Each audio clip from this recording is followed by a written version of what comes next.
എടുക്കേണ്ട ആവശ്യമുണ്ടായിരുന്നു. ഇത് പണിയെടുക്കാണ്ട് ജസ്റ്റ് ബാക്കിയുള്ളവരും കൂടിയും പണിയെടുപ്പിച്ച് ഉണ്ടാക്കിയ ഒരു സംഭവമാണിത്. ഓക്കെ. അപ്പോൾ നിങ്ങൾ മനസ്സിലാക്കുക, എന്തിനാണ് ഇത്രയും നാടകം കളിക്കുന്നത്? എനിക്കറിയുന്നില്ല. നിങ്ങൾക്ക് ഇന്നലെ ബിന്നി ഒരു വീഡിയോ ആയിട്ട് വന്നു. ഇന്നിപ്പോൾ അനുമോള് പറയുന്നുണ്ട് ഒരു 20 ലക്ഷം കൊടുത്ത ആൾക്കാരൊക്കെ ഉണ്ടെന്ന്. ഉണ്ടാവും. കാരണം അത് ഒരാളുടെ മുഖം കണ്ടപ്പോൾ എനിക്ക് മനസ്സിലായി. അത് ഞാനും പേര് പറയുന്നില്ല.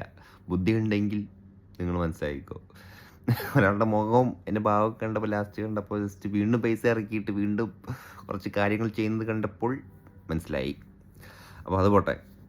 ഇത്ര കണക്ഷൻസും ഇത്ര PR ഇതൊക്കെ ചെയ്തിട്ട് മൂപ്പര് ഒരു സാധനം കിട്ടി ഇറങ്ങിപ്പോയല്ലോ. അതന്നെ വലിയ കാര്യം.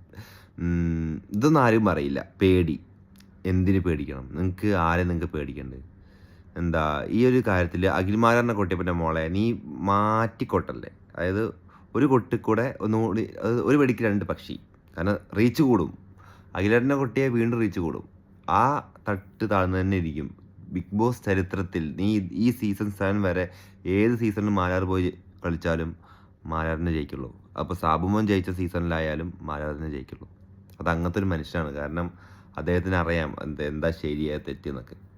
നമ്മൾ ചിലവർ വിചാരിക്കും അയാൾ പറയുന്നത് ശരിയാണ്. അത് നമ്മൾ വ്യാഖ്യാനം പോലെയാണ്. അയാൾ വിചാരിക്കുന്നത് വേറെ, നമ്മൾ വിചാരിക്കുന്നത് വേറെ ആകുമ്പോൾ നമ്മൾ തെറ്റിദ്ധരിക്കുകയാണ്. ഓക്കെ. അപ്പോൾ അത് മനസ്സിലാക്കുക. പൊട്ടത്തരം വിളിച്ച് പറയാണ്ടിരിക്കുക. PR ചെയ്ത് അത് നീയാണ് എക്സ്പോസ് ആയത്. അത് ഇന്നലെ ബിന്നി പറഞ്ഞ പോലെ നട്ടിൽ വളയ്ക്കാത്ത, അതായത് കുറച്ച് ചോറുണ്ണുന്ന ആൾക്കാർക്ക് മനസ്സിലാവും. അപ്പം നിങ്ങൾ വന്നിട്ട് ഇത് ഡ്രാമയാണെന്ന് മനസ്സിലാവുന്നു. കാരണം നിങ്ങൾ എക്സ്പോസായി എല്ലാവരും ഒരു ടീം. അപ്പം നിങ്ങളെ ഇതാക്കാൻ വേണ്ടി നിങ്ങൾ PR ചെയ്യുന്നുണ്ട്. അത് മനസ്സിലാക്കുക. നിങ്ങൾ പറയുന്നുണ്ടല്ലോ അനുമോളുടെ PR വന്നിട്ട് നിങ്ങളെ ബുള്ളി ചെയ്യുന്നുണ്ട് എന്ന്. അനുമോളുടെ PR വന്ന് ബുള്ളി ചെയ്യുന്നുണ്ടെങ്കിൽ അനുമോളുടെ അക്കൗണ്ടിൽ പോയി നോക്കുക എത്രമാത്രം ഹേറ്റേഴ്സ് കമൻ്റ് ഉണ്ടെന്ന്. അപ്പോൾ അത് നിങ്ങളുടെ PR നിങ്ങൾ സമ്മതിച്ച് തരേണ്ടി വരും. അങ്ങനെയാണെങ്കിൽ നിങ്ങൾ സമ്മതിക്കുമോ? ആ കാര്യങ്ങൾ പറയാൻ സമ്മതിക്കുമോ? അക്ബർ സമ്മതിക്കുമോ? ഈ ശരത്ത് സമ്മതിക്കുമോ? നീ സമ്മതിക്കുമോ? ശൈത്യ സമ്മതിക്കുമോ? അതോ ബിന്നി സമ്മതിക്കുമോ? ഇതിൽ ആരുടെ PR അവിടെ പോയിട്ട് ഹേറ്റർ കമൻ്റ് ഇടുന്നത്? ഇതൊരു ടോക്സിക് ഫാൻസിൻ്റെ കളിയാണ്. അതായത് അവർക്ക് എല്ലാ ആൾക്കാർക്കും ടോക്സിക് ഫാൻസ് ഉണ്ടാവും. ആ ടോക്സിക് ഫാൻസാണ് ഈ പരിപാടികൾ ചെയ്യുന്നത്. അത് മനസ്സിലാക്കാനുള്ള ബുദ്ധി നിങ്ങൾക്കില്ലെങ്കിൽ പിന്നെ ആർക്കാണത് ഉണ്ടാവുക? എനിക്കറിയാത്തൊരു കാര്യം, നിങ്ങളൊക്കെ എങ്ങനെയാണ് ഇത് ഇൻ്റർവ്യൂ ചെയ്തെടുത്തത് ഈ ഷോയിലേക്ക്? ഒരു ഫുള്ള് കുത്തിത്തിരിപ്പും ഒരു ഇതില്ല, ഒരു മൈൻഡില്ല, ഒരു ടാസ്ക് മനസ്സിലാക്കാനുള്ളതില്ല. അത് പനുവിനായില്ല. അത് വേറെ കാര്യം. സർവൈവർ എന്ന രീതിക്ക് ജയിച്ചു.